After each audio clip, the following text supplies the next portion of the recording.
So here we are on the pullbox.com website here, where we have our first official review of Tiger Dragon the Rebirth by Paul here from the pullbox.com on September 3rd, 2023. So in this video, I'm just going to go through the review, answer some criticism, analysing it, and then hopefully this will help you to make a decision as well, whether you want to support Tiger Dragon the Rebirth, whether you want to grab a heroic story that's going to entertain you, empower, and inspire you. So let's dive in right now. So let's go to paragraph 1 here of what this reviewer was saying from the pullbox.com. His name is Paul. Let's see what he's saying about Tiger Dragon the Rebirth. So paragraph 1, I'm telling you right now, I love a good story, and freshman comic creator Parmy has a great one.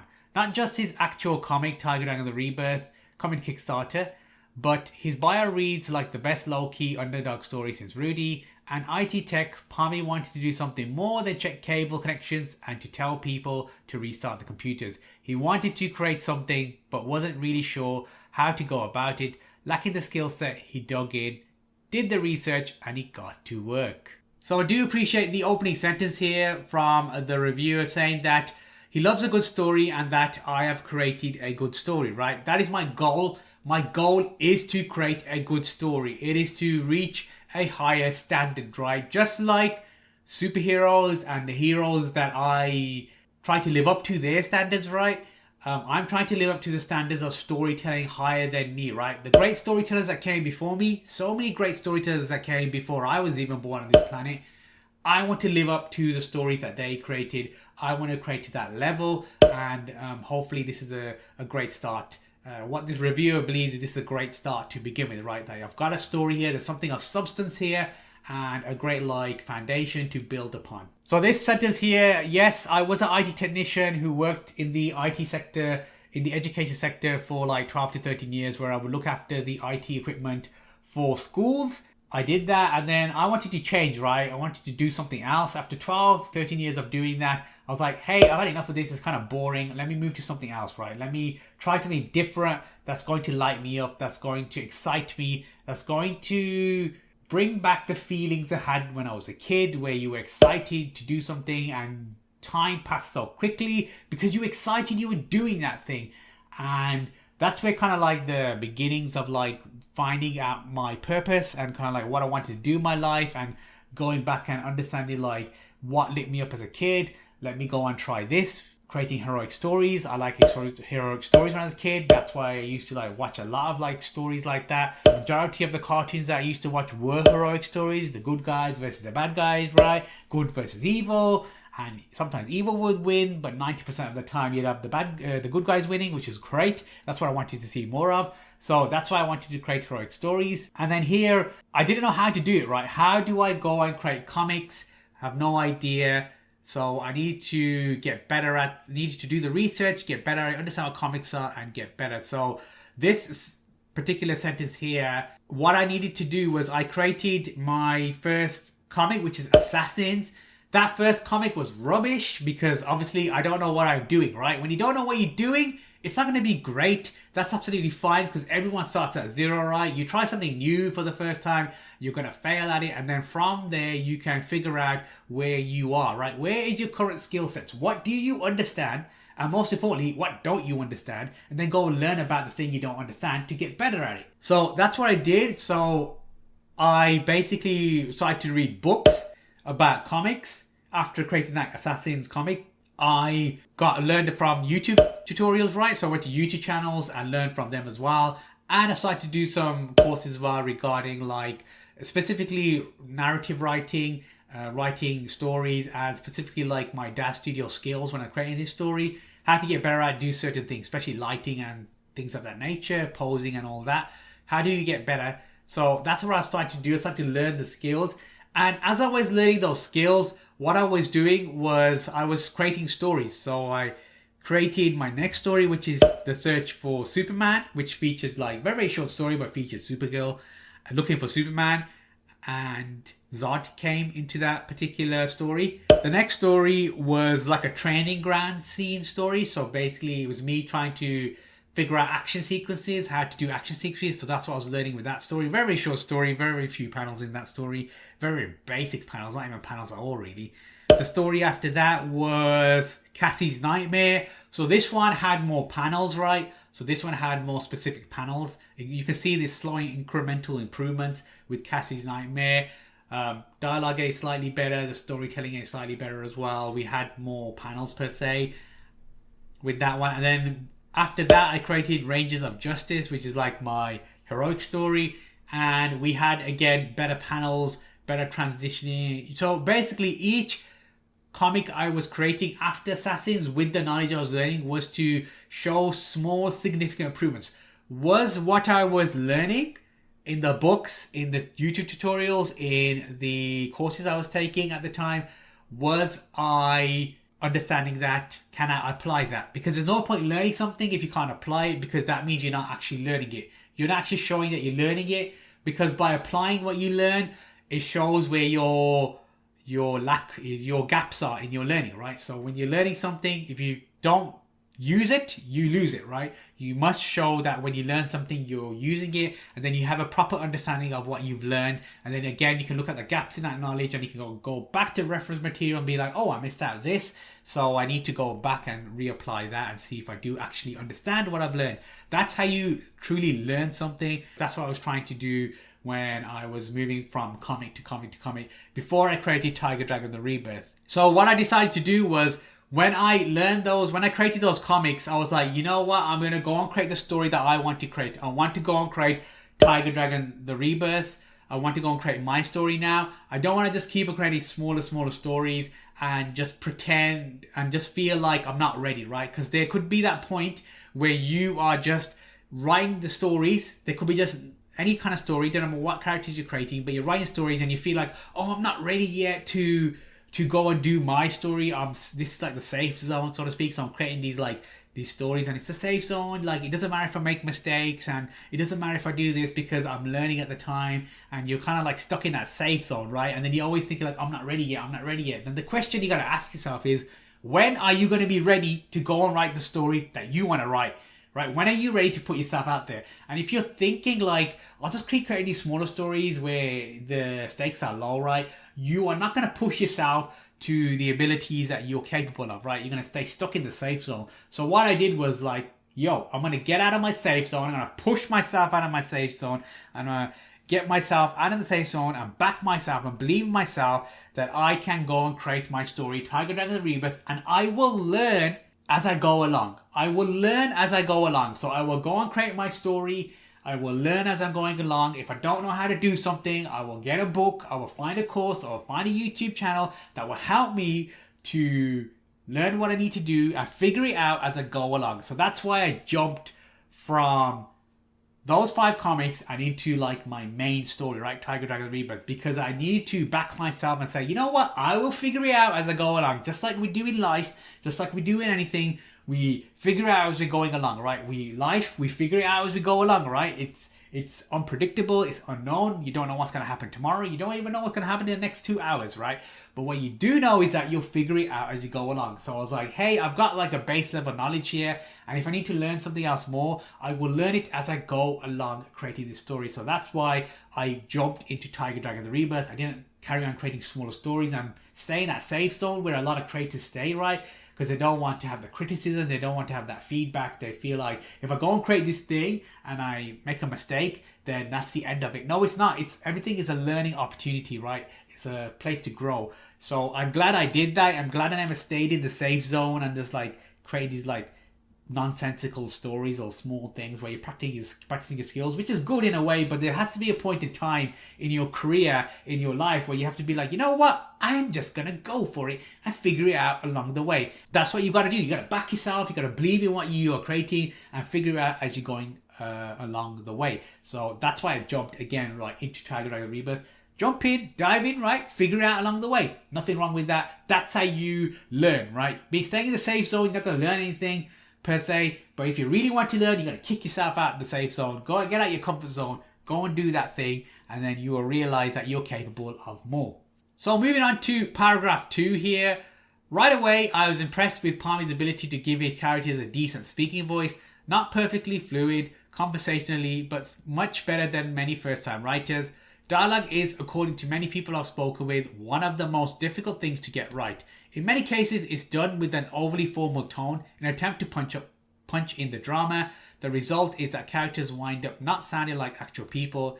Parmy has a decent sense of that already, maybe with some room to improve and plenty time to do so. So this paragraph is all about my dialogue, and I will say straight away, dialogue is very difficult skill to do in comics. The speaking voice, how the character's speaking, how each character speaks, right? Not every character speaks the same. There's a certain tone that some characters have. There's a certain way characters speak, a certain specific language they use, specifically that each character speaks in. Very difficult to do, especially when you have multiple characters in a story like this story here. Because it was my first time, I was very conscious about dialogue and how to speak. I didn't want my dialogue to be like it was in the previous comics. I wanted it to be so much more superior. So what I did was I got a book called Dialogue from Robert McKee, and I read that book. And basically that book is about dialogue. It's more to do with dialogue with like theatre, dialogue to do with like in terms of TV shows and movies, but that still can be translated to comics, right? How a character speaks, why they're speaking in that way, how like you don't always need to speak on the nose, because characters don't speak on the nose, right? We don't say how we're feeling all the time. We always like speak in like different ways. We don't say like, oh, I feel like this or I feel like that. Nobody speaks like that in real life. We hide it, right, between meanings. So that's what I was learning with that one. So that's a good book to read when you want to improve your dialogue in terms for your comics, your speaking voice. The other thing is I read a lot of like comics as well to understand dialogue. So the comics that I've got from like Marvel and DC that I was reading, I was trying to understand the speaking voice, how they were speaking like that, why they were speaking like that, and how that helped me as well. So reading lots of comics helps you with the speaking voice in terms of for your characters. And obviously there's a lot of like rules in terms of speaking with how to help you with your dialogue, right? So one of the tips is that when you are writing dialogue for your characters, speak that dialogue out aloud. And the question is to ask is that what the character would sound like? Is that what the character would say? That's the question I would always ask myself when I'm reading the dialogue out aloud. Is this what the character would say? So let me give you an example of that right now. So let me jump into here. So I'm going to just take this specific passage here regarding like the drama part where the reviewer was talking about. So here we've got a particular scene here. Let me just go down here. So Gran saying, your training, however, is different. Have you forgotten your father's teachings? And then Ayame says, father's style of training was very challenging. There is no need for Tatsu to have such training. Then Gran says, your father's training was preparing you for what is to come. For life is constantly moving, and to stay still is to be left behind. And then Ayame says, father's training is of no use in the real world. The real world only cares about... And then you got the dashes here. And then that's the kind of like drama, and then turn the page, and then we have this happening here. So for this specific kind of like dialogue here that I have for my character Ayame and Gran, there was a specific tone I wanted them to be in, the way they spoke. That's why they sound like that. That's why Ayame sounds like that, because of the way she speaks. That's my way of like this character talking. This is the first time I've got the characters to speak like this. So as the story progresses, as more books are being created, the dialogue will obviously improve. But this is what I think what he means by the dramatic tone here in terms of the dialogue here, which is fine. Also because it's my first like proper like comic, right, proper story. It's going to improve my dialogue as I go along.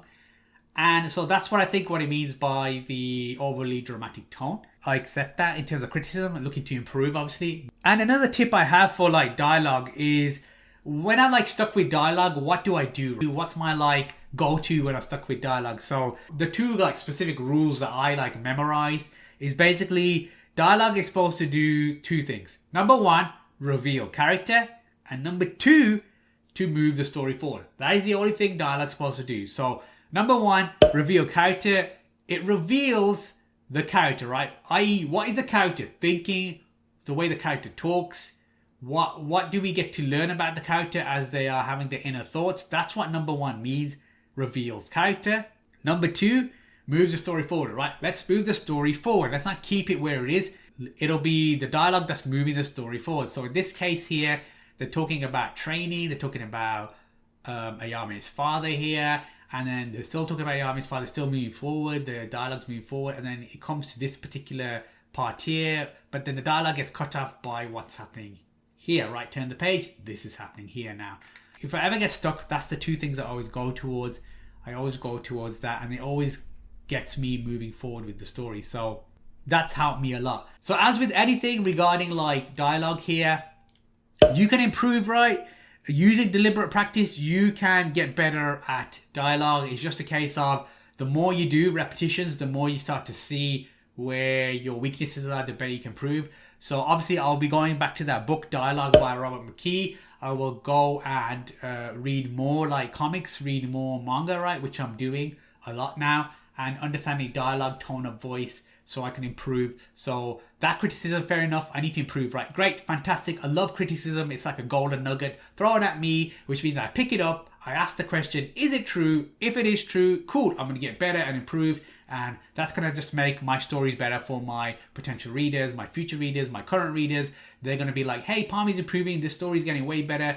So it's better for my audience, right? So it's a positive win either way. There's no negativity with the criticism. It's all positive the way I look at it. It's like, I'm going to take it on board. We're going to get better. We're going to improve. Just like the heroes in my stories do, right? They get better, they fail, they get better, they improve, and we in turn we get a way better story that's going to be for my potential readers.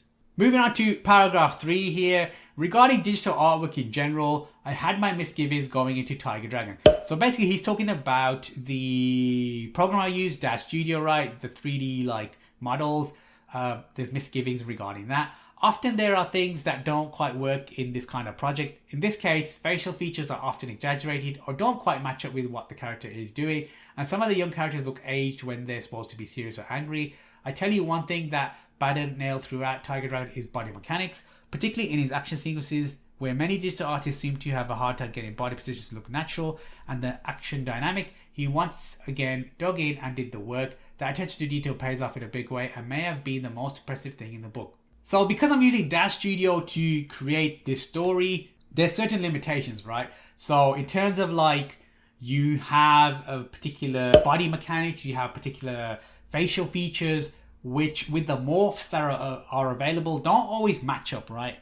And with that, you have to be very mindful. You can't just use specific dials in Dash Studio and put them really, really high, right? Because it doesn't look right. There's too exaggerated. Sometimes you want that exaggeration, but 9 times out of 10, you don't want that. You want the expression to be subtle. And that is like a limitation of Dash Studio. But as the technology progresses with Dash Studio, the better that will be. So that's something I really looked at when I was going through my own editing process. I was looking at the particular expressions and I was like, this expression is too much or too less or not enough. And so that's where I would re-render with the expressions, going over it again and again until it was good enough, right? So that's what he means by the facial features. And then this bit here, the body mechanics and the action sequences, making the body look natural, right? Gravity is acting on the body. So when you walk, your body moves in a specific way. When you run, the body moves in a specific way because of gravity acting on the body and the way humans move. Let me show you an example of that right now. So here we have panel 113 here. So this is the old panel. So what I tried to do here with the old panel is I was looking at Ayame running here, right? Yes, she's running, but her posture looks far too upright here. The blur here, the blur lines here to give the speed movement speed, I thought was way too excessive, right? It didn't look good. And Gran was here as well, which she didn't need to be in. So I'm looking at this particular pose and I'm like, this isn't good enough. Something about it was like wrong. Like my spidey senses going off thinking like, this is too mechanical, too straight, too... Like, look at this, right? Nobody runs like this really in real life. Because gravity will be acting on you, right? You're trying to reach a destination. You're not going to run looking like this. If you have a look at the after here, this is the before, after. This is far superior because now we have Ayame who's bending forward more. There's a curvature here to the spine. She's moving forward. We can see like the back leg here is the back left leg here. And what happens is when we're running, the opposite arm, the right arm here, that comes back as well, right? And then the front right leg here is going to be the opposite left arm is going to come forward. That's how we run. That's mechanicals. That's understanding how humans run and understanding how we move. So that's why we've got that particular movement here. The legs here. We've got the hair flowing as well here, showing that the arm is running. And she's leaning forward more, right? Showing a bit of urgency when she's running. And then we've got way less blur lines here, right? So I decided to decrease the blur lines here and remove background here from the scene, which gives the proper impact I was looking for. So we went from very excessive like blur lines here, which like my version of like speed lines, so to speak, reduced that, and then obviously worked on the pose here. So this is me understanding, showing you the before and after. Before here and then after here. When I was looking at the scene, I was like, this doesn't look right. I don't like it. Is this good enough here? That's the question I always ask myself. Is this panel good enough? Is this panel better than this panel? And yes, way better, right? This panel is way better than this panel here. So this pose here rather. And I was like, yes, that's fine. I am going to keep this. This is good enough. This gives me what I was looking for in the scene. So I'm happy with that. So going through the whole book, going through the action sequences when we're having those action sequences in the book, making sure those action sequences are good, right? The character's moving. You believe that this character is running. I believe this character is running with some speed, with some intention. And that's what I was trying to get better at. So yes, I did the work, right? I looked at all these like poses and looking at the particular YouTube channels helped me out a lot. Looking at anime, manga, right? Looking at the poses there, I think like, how do I make this character believable that they are doing this specific movement? So on to paragraph 4 here. One thing I need to point out is that this is an origin story and it carries all of the pitfalls that go with this particularly brutal corner of superhero comics. The pacing is very slow as characters are introduced and concepts are built. While I mentioned the action sequences as high points, one of the low points is that they're kind of few or far between. Baden is trying to build a world around Eastern mythology, some things that many Western readers may not be as familiar with.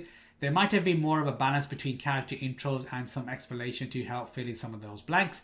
Or I suppose a curious reader such as myself could do a quick Google search, which is basically where he's doing a Google search of Parmy, right? What is Parmy and what is a Parmy, right? So basically, if you don't know what a Parmy is, then you do a quick Google search. So yes, I kind of agree with this criticism here that yes, it is an origin story and the pacing is sometimes a little bit slow. That's my first like major story, so it's not going to be like amazing. So it's going to be areas where it is a little bit slow. But my point was to build the story. I'm building an origin story. I'm building these characters, these places. So it's going to be a little bit slow. I was happy with that because my main intention was like, even though there's parts of the story where it feels like it's slow, it's still moving, right? We still have the, what I call the page turn effect, where something's still happening on that page, where I'm still keeping the reader interested and we're still reading, even though the pacing has slowed down a little bit. The next part as well, where he mentions the reviewer that the action sequences are high points, but one of the low points is that they're few and far between. Yes, I agree with this as well, right? As I went through my story, I was like, you know what? For a superhero story or like a heroic story, there are like action sequences that are like less for some reason. And I was like, you know what? I'm going to address this in book 2. So what I did for book 2 is that story, there's a lot of action in that story. Things are moving, things are happening. I addressed this in book 2. So I took that on board, that criticism on board. And I was like, you know what? This person's right. Let me read the story again. Tiger Dragon Rebirth. They're right. I'm going to go to book 2. I'm going to add more action sequences in book 2. And this section here where I'm creating a story built on Eastern mythology, and I didn't explain a lot of things. So for example here where it says here, I didn't explain what a kami is. So when a kami is mentioned inside Tiger Dragon the Rebirth, I was assuming that the reader knows, right? So that was actually an error on my point. I take that on board. There was a way to explain that, but I didn't explain it. So that is like a mistake I made, which I agree with, right? That's fine. My take on that is I have read a lot of stories where there's like an exposition dump, right? There's a whole lot of like dumping of information. I didn't want to do that, right? Every book that I read, they were like, don't do the exposition dump. There's a better way to do that. I didn't do no exposition dump. I didn't do that info dump at all. I didn't want to do that. So my kind of like storytelling approach is like, I'm going to give you in every book pieces of the puzzle, right? There's this big puzzle of Tiger Dragon, right? The world, the universe, and I'm going to give you a piece of the puzzle at a time. And each piece of the puzzle is going to give you, so you can put it into the slot. You as a reader are using your detective skills, so to speak, to put the pieces of the puzzle story together, and then you're going to get this picture, right? This amazing picture. You're going to be like, oh, I know where everything connects, right? So maybe, yes, I could have like done some more explanation to finish some of the blanks, but the blanks were done on purpose. They were done there as pieces of the puzzle, right? So that's like keeping the reader involved. That's what I was trying to do, is like keep the attention of the reader. As I continue the stories, book 2, book 3, more information will be revealed, more pieces of the puzzle will be revealed. And that's what I like to do in my stories, is keep the reader engaged with those pieces of the puzzle. Drop the pieces of the puzzle, let the reader pick them up and start to connect the dots themselves. Keeps them more engaged in the story. And on to the final paragraph now. In the end, Tiger Dragon the Rebirth is a good time. Parmy Baden earned my respect for acknowledging that the skills needed to create a comic book graphic novel are hard earned, requiring all of the determination and commitment one can muster. So I appreciate what the reviewer is saying here about Tiger Dragon Rebirth is a good time, which means I've done my job, right? I've entertained my reader, which is fantastic, because that's one of my 3 things regarding any story I create, is that I create heroic stories that are going to entertain you, empower and inspire you. That's what my 3 like promises are to you. And I've earned the respect of the reviewer as well for acknowledging the skills to create a graphic novel. So I appreciate the kind words here.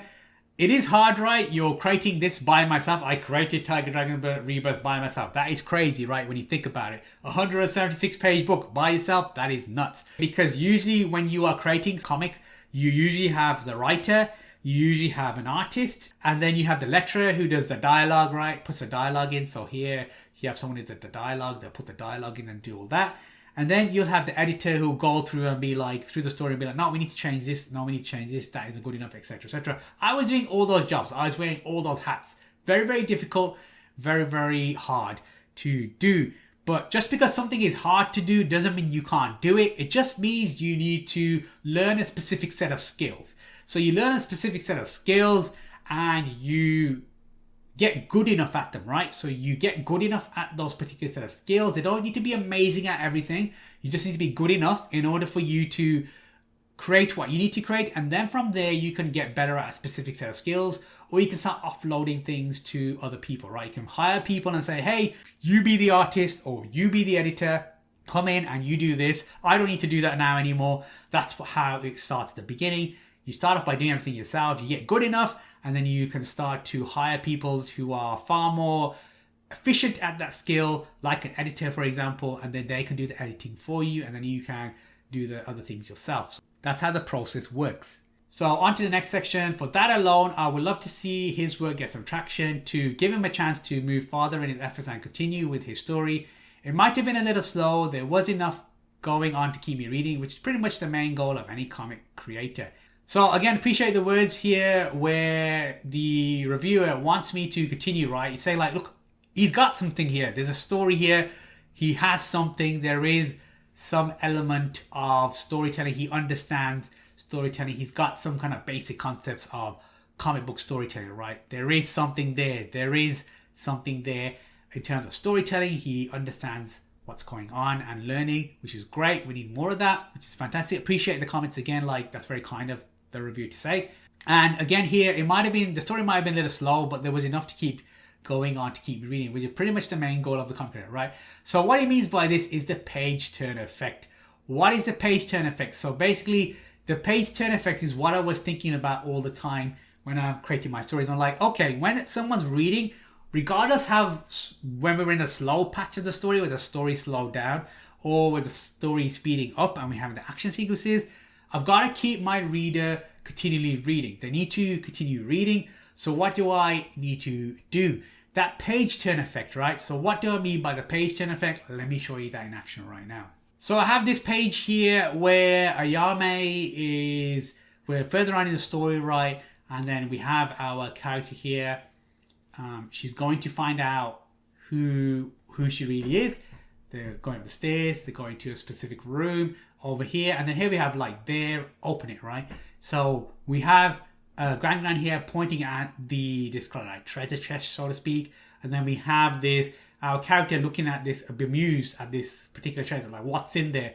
So this is kind of like the page turn effect. It's like, okay, turn the page and find out what's in there, right? So this is what I mean by the page turn effect. Reader is very curious, like what is inside that particular treasure chest? What is she going to find? Let me turn the page and find out. So that's what I mean by the page turn. There's more elements of that throughout the story. I really do think about that all the time when I'm thinking about the page turn effect. Like this page turn, where's the page turn effect here, right? Where can I keep the reader reading, continue to read? Where can I keep that intrigue, the interest in the story? That's what I'm always thinking about. I've seen it a lot, so much in like comics. I've seen it a lot in manga as well. They do it all the time. That's what we're kind of like doing here with this part of the story here as well. So that's what I mean by turn the page. Turn the page, very important when it comes to storytelling in comics and keeping your reader engaged. So the final score that this reviewer gave was 10 out of 13, which I think is very respectable for a freshman comic book creator like myself, right? The reason why I like is 10 out of 13 and not 13 out of 13 is because there's room to grow, right?